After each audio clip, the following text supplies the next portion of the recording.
Қыздар, сәлем, менің арнама қош келдіңіздер. Мен бүгін сіздерге арнап мотивациялық видео түсіргім келіп отыр. Өзімнің мынандай сөмкем бар, қолдан жасалған сөмкелерім бар, қуыршақтарым бар. Мен жасым 30-ға келсе де, қуыршаққа сондай әуеспін. Қазір қызыма тоқимын, қызыма істеп бергенмін осыларды. Неке осыларға қарап мен ойлаймын, менің қолымнан келетін заттарды жасау сіздердің де қолдарыңыздан келеді. Тек қана сіздерге бір мотивация беріп жатырмын.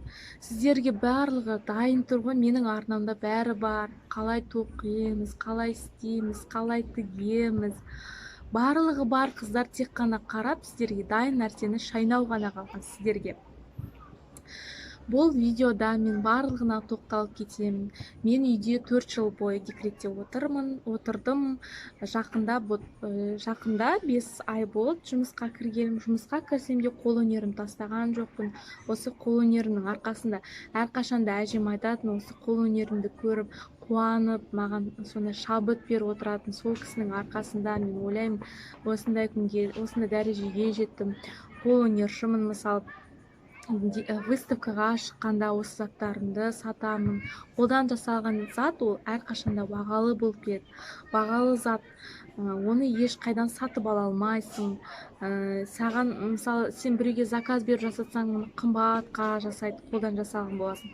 Кейбіреу айтып жатады, неге қымбат деп жатады. Мына сумкалар 9-10 мыңнан неге қымбат? Өйткені себебі бұл қолдан жасалған, жүректен шыққан зат. Өзіңіз қараңызшы, қолдан жасалған затты сіз біреуге сыйлаңыз, біреудің туған күніне апарыңыз, қайын сіңліңіздің, ініңіздің әйеліне, не болмаса өзіңіздің ініңізге, сіңліңізге апарыңызшы қолдан жасалған затты. Олар қалай қуанады, өйткені бұл қолдан жасалған зат. Қолдан жасалған зат, айтып отырмын ғой, әрқашанда бағалы болып келеді. Оны сен ешқайдан сатып ала алмайсың. Мысалы, қуыршақты жасағанда бұған да көп нәрсе кетпейді, көп ақша кетпейді. Тек қана уақытыңыз және шабытыңыз, жасауға деген құлшынысыңыз болса болды. Ал бұл зат қолдан шыққан, бұл Қытайдың заты емес, зиян емес. Бұны сен балаға бере саласың, ойнай салады. Ішінде батарейкасы жоқ, расқазанына кетіп қалады деп қорықпайсың, бәленбай мыңға сатып алмайсың. Ал қараңыз, қандай жақсы.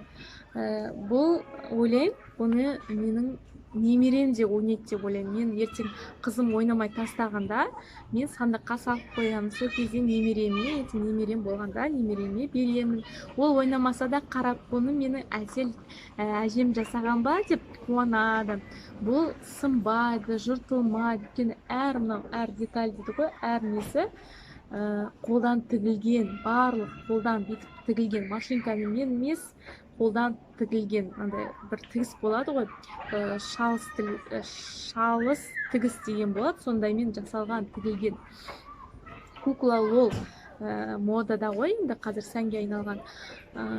Қызым бұнымен сондай беріліп тұрып ойнайды. Ал бұны сен мысалы сатып алып дүкендерден 5-6 мыңға қуыршақ сатып аласың. Ол сосын бір тігісі кетсе, оны тіге де алмайсың. Ішіндегі жаңағы пухтары ұшып, өзің мусорға да лақтырып жейсің. Ал мынаны сен қоқыс жәшігіне лақтырып көр, лақтыра алмайсың, өйткені бұл қолдан шыққан, жүректен жасалған нәрсе. Ал келесі зат ол бізде мынандай қолдан тоқылған. Ұстағанның өзінде сондай жұмсақ жібергім келмейді.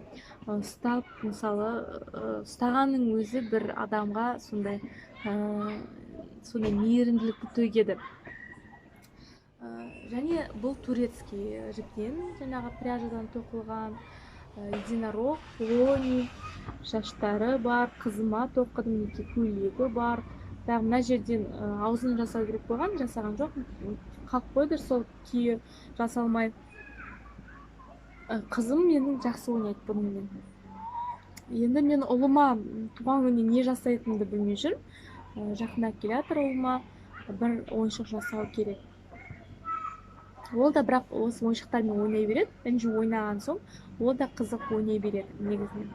Сіздер де жасаңыздар, осындайды жасап қойыңыздар. Біреудің үйіне барғанда сыйлыққа бере саласыздар. Әрі кетсе 1000 теңге ғана кетеді, пряжасы 1000 теңгеге кетпейді. Бір пряжадан 2 ойыншықтар шығады. ішіне мақта салып жібересіздер. Өте сондай пайдалы, балаларға да пайдалы. Қытайдың ойыншығы деп қорықпаймыз, сынбайды, жыртылмайды. Келесі жаңағы көрсеткендей бұл рюкзактар.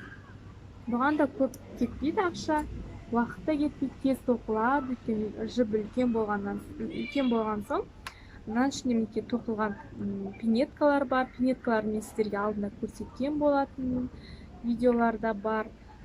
Бұл жазғы пинеткалар, туфли сияқты. Осы қыздар сіздерге мінекей мотивация беріп жатыр, істеңіздер, сатпасаңыздар да өздеріңіз үшін, сыйлау үшін, балаларыңыз үшін жасаңыздар. ютубта бәрі бар. Маған ешкім үйреткен жоқ. Ал мынау мысалы сөмке, мысалы кешкі вечернийді ғой, вечерний. Қандай әдемі. Мен өзім тоқыдым, иә. Ішіне көп зат кетпесе де телефоныңызды, айнаңызды, помадаңызды салып қоюға болады. Зато қараңыздар қыздар, қандай әдемі қолдан шыққан. Бұны сатып ала алмайсың, бұндай дүкенде сатпайды, ешкімнен көрмейсің. Көз тоярлық сондай сөмке. Бірден көзге түседі. Мысалы жұмысқа сапарсың да, шынымен сен осыны тоқыдың ба, өзің сөмкені осыны тоқыдың ба дейтіндер бар. Сөйтіп айтады. Неке қыздар, сіздерге дайын мотивация. Дарыңыздан тоқу келмесе, тіге алмасаңыздар, онда торт пісіріңіздер. Сатпасаңыздар, мысалы сатпасаңыздар да үйлеріңіздің туған иесіне, туған күн иесіне арнап пісіріңіздер. Не болмаса бір туысқаныңыздың үйіне пісіріп апарыңыз, жастарыңыздың үйіне пісіріп апарыңыздар. Оған көп уақыт та кетпейді. Опипай, красный бар, қазір бәрі ютубта рецепттары бар. Соларды істеп апарсаңыздар, қолдан пісірілген деп бір мақтан тұтарлық заттай айтасыз. Қонақтар да мәз болады. Көп уақыт кетпейді, жұмыстан кейін де үлгересіз. Бір-ақ сағат уақыт кетеді. Холодильникке тоңазытқышқа салып қоясыз.